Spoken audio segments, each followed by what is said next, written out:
Hello मेरे प्यारे बच्चों, मैं उषा यादव आप सभी का स्वागत करती हूँ। बच्चों, आज हम कक्षा 8वीं के भूगोल विषय का अध्ययन शुरू करेंगे। कक्षा 8वीं में के भूगोल में जो फर्स्ट चैप्टर है उसका नाम है स्थानीय समय एवं मानक समय। समय जो है हम सभी के लिए बहुत इम्पोर्टेंट है। बिना समय के हम कोई भी कार्य नहीं करते हैं। समय जो है समय के अनुसार ही जो है हम अपने दैनिक कार्यों को जो है विभाजित करते हैं, ठीक है। लेकिन अब देखिए, हम लोग स्थानीय समय और मानक समय, ये हमारे दिमाग में समय तो हमें मालूम है, लेकिन हमें स्थानीय समय मतलब क्या, ये स्थानीय समय क्या और मानक समय क्या है, इसी का अध्ययन जो हमें इसमें पूरे लेसन में करते हैं। उससे पहले जो हम देखते हैं स्थानीय समय क्या होता है। तो देखिए, पृथ्वी जो है परिभ्रमण करती है, ठीक है। पृथ्वी जब परिभ्रमण करती है, पृथ्वी के परिभ्रमण के दौरान जो देशांतर रेखाएं होती है, सूर्य के सामने, ठीक सामने जो देशांतर रेखा आती है, सूर्य के सामने जो देशांतर रेखा आती है उसे उस देश का मध्याह्न माना जाता है, यानी मध्याह्न चिन्ह माना जाता है, या मध्याह्न माना जाता, दोपहर का समय माना जाता है। उस मध्याह्न के समय जो वक्त होता है उसे जो है उस देश का, या उस देश का जो है क्या माना जाएगा, देशांतर रेखा को उधर का जो स्थानीय मान माना जाएगा। आया समझ में। देशांतर रेखा का जो है स्थानीय समय क्या होता है, उस देश का जब सूर्य के सामने जो देशांतर रेखा, सूर्य के ठीक सामने जो देशांतर रेखा आता है, तो उस देशांतर रेखा के समय जो मध्याह्न होगा, उस मध्याह्न का जो समय उस देशांतर रेखा का क्या कहलाता है, स्थानीय समय कहलाता है। अब देखेंगे मानक समय। मानक समय जो है वो समय है जब, जैसे कि हम जानते हैं, किसी देश का अगर देशांतरीय विस्तार अधिक होता है, तब उस देश की जो विभिन्न भागों में हमें उसके दैनिक जीवन में, मतलब दैनिक व्यवहार में, रोज़मर्रा की जो ज़िंदगी उनकी चलती है, उसमें जो एकरूपता लाने के लिए क्या करना पड़ेगा, उस देश का जो मध्यवर्ती भाग हो, मतलब जो उस देश का, क्योंकि वो देश बहुत बड़ा है, उसका जो है विस्तार बहुत बड़ा है, जिसके कारण उस देश का जो मध्यवर्ती भाग, मतलब उसके जो बीच का भाग होगा, उस बीच भाग से जाने वाली जो देशांतर रेखा होगी, उससे ही उस जो देशांतर रेखा के जो स्थानीय समय को ही हम क्या, उस देशांतर रेखा के जो मध्यवर्ती भाग से जाने वाली जो रेखा होगी, उसका जो स्थानीय समय होगा, ठीक है, उसका जो स्थानीय समय होगा, उससे ही जो है उस देश का जो है मानक समय माना जाएगा, ठीक है। इस दैट के लिए सबको इतनी बात समझ में आई, ठीक है। अब हम जो है आगे अपना लेसन स्टार्ट करने से पहले जो है हमें कुछ बातों का ज्ञान होना बहुत ज़रूरी है। लेकिन मुझे मालूम है कि आप लोग जो है कक्षा 6ठी और 7वीं में भली भांति जो है भूगोल का जो है अध्ययन किए हैं, और आप लोगों को मालूम है। फिर भी जो है एक बार हम लोग अपने माइंड को जो है रिमाइंड करवाते हैं कि आखिर ग्लोब क्या है, ग्लोब की थोड़ी सी जानकारी हम लोग यहाँ पे हासिल करेंगे, ठीक है। अब देखेंगे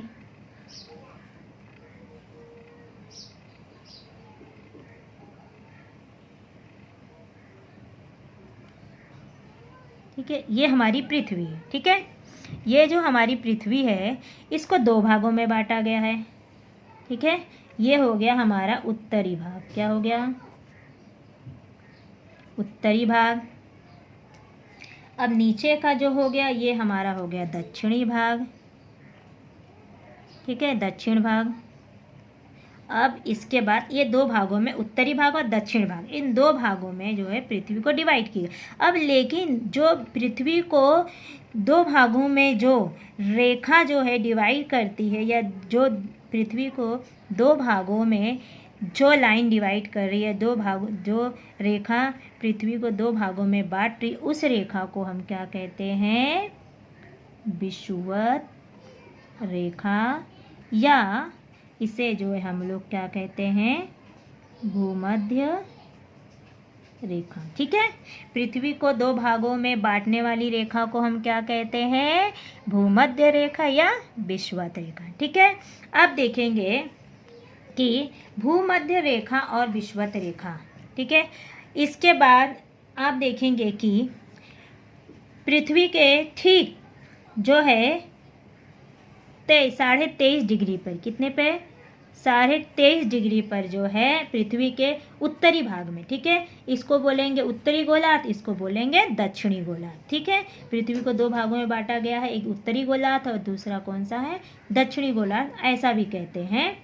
ठीक है, अगर मैं लिख देती हूँ यहाँ पे, ठीक है, गोलार्ध, इसको भी यहाँ पे लिख देती हूँ गोलार्ध। ठीक है, उत्तरी गोलार्ध बोलो, दक्षिणी भाग बोलो, या उत्तरी भाग बोलो या उत्तरी गोलार्ध बोलो, दक्षिणी भाग बोलो या दक्षिणी गोलार्ध बोलो। ठीक है, ये दो भाग हुए हमारे। अब देखेंगे पृथ्वी के उत्तरी भाग में या उत्तरी गोलार्ध में 23.5 डिग्री सेल्सियस पे जो है 23.5 डिग्री अंश पे जो है, अक्ष पे जो है हमारा जो है क्या है? कर्क रेखा। आप लोगों ने कर्क रेखा पढ़ा। अब देखेंगे ठीक पृथ्वी के 23.5 डिग्री पे अंश पे जो है, या अक्ष पे, सॉरी, अक्ष पे जो है क्या है? यहाँ पे हमारी क्या आएगी? मकर रेखा है, मकर। ठीक है, मकर रेखा, और यहाँ पे मकर रेखा, अरे कर्क रेखा। ठीक है, अब उसके ठीक जो है पृथ्वी जो है 66.5 डिग्री पर जो है उत्तरी गोलार्ध के साइड में उस एक रेखा गई है जिससे हम बोलते हैं आर्कटिक रेखा। और जो नीचे जो है दक्षिणी गोलार्ध के साइड में, दक्षिणी भाग के साइड में जो 66.5 डिग्री पर जो रेखा गई है उससे हम बोलते हैं अटलांटिक रेखा। ठीक है, ये हो गया। अब हम देखेंगे पृथ्वी को बीचों बीच यहाँ पे एक रेखा गई है। ठीक है, इसे हम बोलते हैं देशांतर रेखा। क्या बोलते हैं?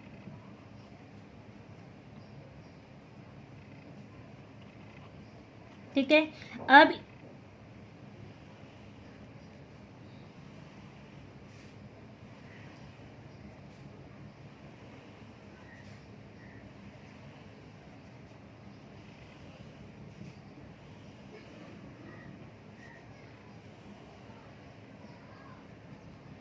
ठीक है, मेरी ड्राइंग इतनी अच्छी नहीं है बेटा। ठीक है, जो बना रही हूँ बस आपको एक समझाने के। ठीक है, अब देखेंगे हम लोग, ये तो हमने इतनी जानकारी ली। ठीक है, लेकिन अब देखेंगे आप लोग, ये जो आड़ी रेखाएं हैं ना, इससे हम बोलते हैं अक्षांश रेखा। क्या बोलते हैं? अक्षांश रेखा। क्या बोलते हैं इसको? इसको हम बोलते हैं अक्षांश रेखा। और ये जो हमारी खड़ी लाइन है इसे हम बोलते हैं देशांतर रेखा। क्या बोलते हैं? देशांतर रेखा। इसको बोलते हैं अक्षांश रेखा, इसको बोलते हैं देशांतर रेखा। ठीक है, अब देखेंगे अक्षांश और देशांतर रेखा। ठीक है, हम एक चीज़ और देखेंगे, ये जो ऊपर वाला है, ये जो पॉइंट आपको नज़र आ रहा है, इसको बोलेंगे हम लोग, नीचे वाले को बोलेंगे दक्षिणीय ध्रुव। क्या बोलेंगे? दक्षिणीय ध्रुव। और इसको बोलेंगे उत्तरीय ध्रुव। ठीक है, आया समझ में? इसको बोलेंगे उत्तरी ध्रुव, इसको बोलेंगे दक्षिणी ध्रुव। अभी जो दक्षिणीय ध्रुव, उत्तरी ध्रुव है, जो जितनी भी देशांतर रेखाएं हैं, ये जो देशांतर रेखाएं दिखाई दे रही ना आपको, आड़ी आड़ी, इसको बोलते हैं देशांतर। ये देशांतर रेखाएं जो है उत्तरी ध्रुव और दक्षिणी ध्रुव पे जाकर आपस में मिलती हैं। ठीक है, और देशांतर रेखा जो है, ये जो देशांतर रेखा है, इसी से ही जो है समय का विभाजक कहलाती है। इसी से ही समय का विभाजन किया जाता है। भूमध्य रेखा की, ठीक है, जो लंबाई है, इसकी जो लंबाई है भूमध्य रेखा की, वो जो है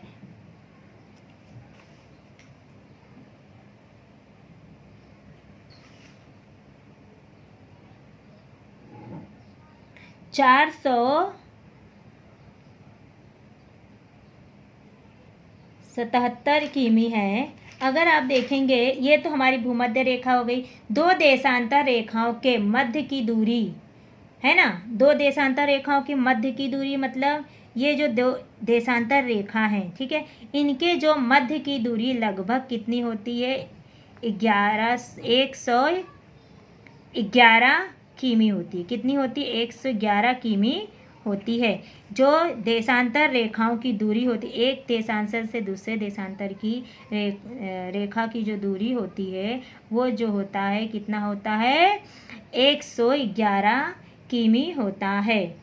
जब दो देशांतर रेखा के मध्य सबसे अधिक दूरी जो है कहाँ पे पाई जाती है? भूमध्य रेखा पर पाए। भूमध्य रेखा, क्योंकि देखिए आप लोग रेखा जैसे जैसे दो देशांतर रेखाओं की दूरी यहाँ पे फैली, लेकिन जैसे जैसे ये आप ऊपर जाती रहती, उत्तरी ध्रुव और दक्षिणी ध्रुव के तरफ आ रहे हैं, तो वो देशांतर रेखाओं की जो दूरी जो है क्या हो रही है? कम कम होती जाती है। ठीक है, दिखाई दे रहा है ना, जैसे जैसे ये जो है भूमध्य रेखा ऊपर जैसे जैसे जा रही है, उनकी जो दो देशांतर रेखाओं के आपस की जो दूरी है वो क्या हो रही है?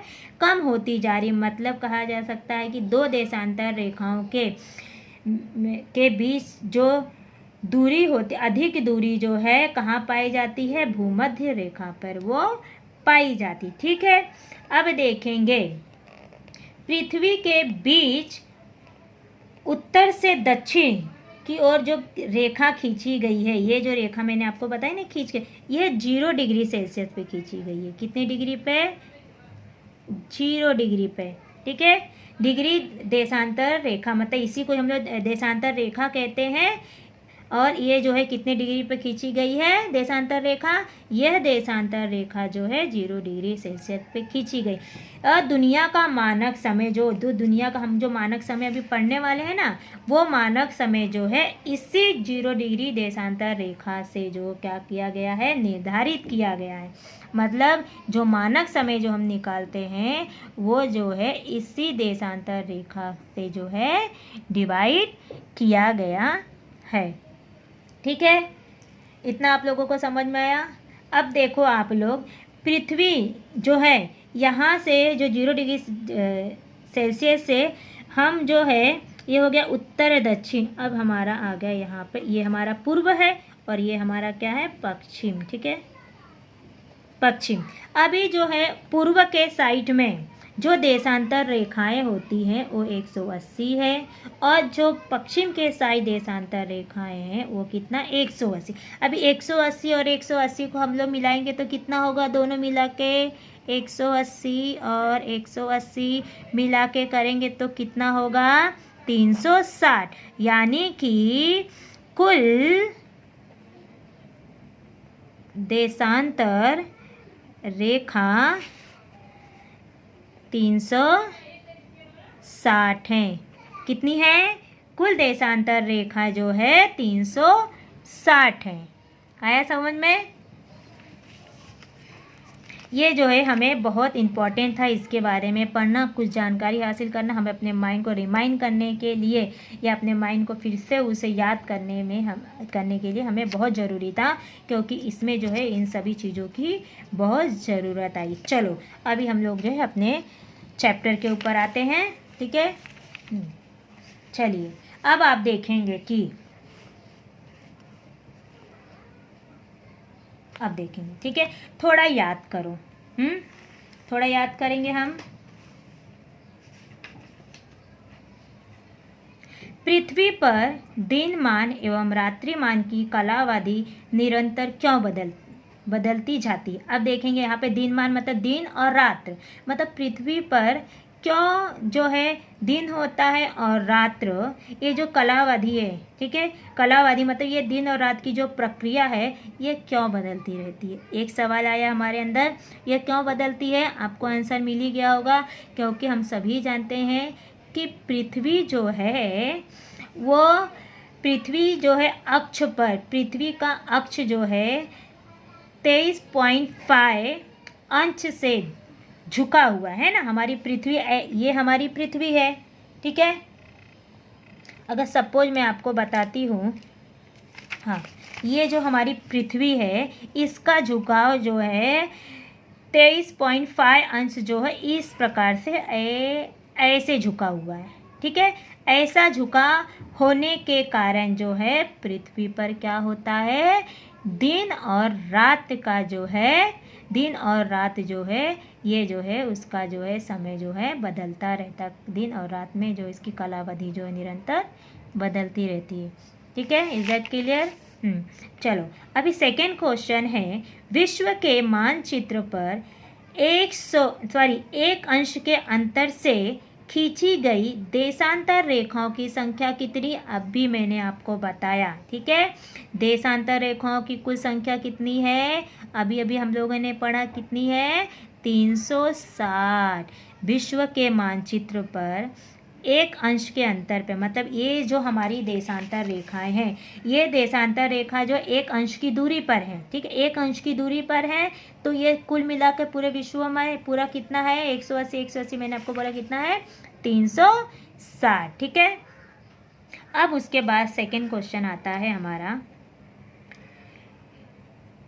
किसके परिणाम स्वरूप हमें सूर्य पूर्व से पश्चिम की ओर जाते हुए दिखाई देता है? वेरी सिंपल क्वेश्चन, बहुत ही इजी क्वेश्चन है कि किसके परिणाम स्वरूप होता है? परिभ्रमण, है ना। पृथ्वी के परिभ्रमण के कारण पृथ्वी जो है घूमती है ना अपने अक्ष पर, इसके कारण जो है हमें जो है सूर्य जो है पूर्व से पश्चिम की ओर जाते हुए दिखाई देता है। अब उसके बाद सेकेंड क्वेश्चन जो है हमारा है, पृथ्वी के परिभ्रमण की दिशा बताओ। हाँ, पृथ्वी के परिभ्रमण की दिशा, जैसे कि हम तो ये सोचते हैं जब सूर्य उदय होता है तो हम बोलते हैं कि सूर्य उदय पूरब से होता है। ठीक है, लेकिन सूर्य उदय पूरब से होता है, हम फिर बाद में बोलते हैं पश्चिम की ओर जो सूर्यास्त हो, मतलब सूर्य का जो अस्त होना होता है वो पश्चिम में मानते हैं, लेकिन ऐसा कुछ नहीं होता। पृथ्वी घूमती है, सूर्य तो अपने ही स्थान पर स्थिर है, वो कहीं घूमता नहीं है, पृथ्वी घूमती है। तो हमें ऐसे लगता है कि जो है सूर्य जो है पूरब से पश्चिम जा रहा है। ये पृथ्वी की परिभ्रमण का परिणाम है कि पृथ्वी जो है हमें ऐसे लगता है कि वो अपने अंश पर घूम रही है। ठीक है, तो पृथ्वी के परिभ्रमण की दिशा जो है पश्चिम है, मतलब पृथ्वी जो है पश्चिम से पूर्व की ओर जो है चारों ओर क्या करती है? परिभ्रमण करती। पृथ्वी जो है किस दिशा से परिभ्रमण कर? पश्चिम से पूर्व की ओर परिभ्रमण करती है। ठीक है, अब देखो पृथ्वी के परिभ्रमण के दौरान प्रतिदिन कितनी देशांतर रेखाएं सूर्य के सामने से गुजरती है? ये क्वेश्चन अगर आप यहाँ पे देखेंगे तो उसके बाद, और ये जो क्वेश्चन है ना, विश्व के मानचित्र पर 1 अंश के अंतर पर खींची गई देशांतर रेखाओं की संख्या कितनी है? और आप ये क्वेश्चन देखेंगे पृथ्वी के परिभ्रमण के दौरान प्रतिदिन कितनी देशांतर रेखाएं सूर्य के सामने। देशांतर रेखाओं के बारे में यहाँ पे बात किया गया, यहाँ पे भी किया गया, तो सेम आंसर रहेगा इसका कि पृथ्वी के परिभ्रमण के दौरान प्रतिदिन 180 देशांतर रेखाएं जो है पृथ्वी के सामने, नहीं सॉरी 360 देशांतर रेखाएं जो है पृथ्वी के सामने से क्या करती हैं? गुजरती हैं। समझ में आया? हाँ, अभी उसके आगे हम देखेंगे। नेक्स्ट क्वेश्चन है, किस देशांतर रेखा पर तिथि जो है बदल जाती है? ठीक है, अभी किस देशांतर रेखा पर तिथि बदल जाती है? अंतर्राष्ट्रीय तिथि रेखा, मैंने बताया आपको ये 0 डिग्री सेल्सियस का जो है रेखा, उसमें जो है किस देशांतर रेखा उसको जो है 0 डिग्री सेल्सियस माना गया है, लेकिन 180 जो है हमारी जो देशांतर रेखा जो होती है यहाँ पे 0 पे माना गया, तो ये जो 180 जो बीच वाला है ना, इसको 180 डिग्री माने, मतलब कि हमारी जो देशांतर रेखा किस तिथि पर बदलती है? तिथि। ठीक है, 180 देशांतर रेखा की तिथि पर जो है ये बदलती है। ठीक है, प्राचीन काल में काल का मापन कैसे किया जाता है? प्राचीन मतलब पुराने ज़माने में, जब हम लोग जो है, प्राचीन मतलब पुराना, ठीक है, प्राचीन काल मतलब समय, प्राचीन समय में जो है हम देशांतर रेखाओं का मापन किस तरह से करते थे? ठीक है,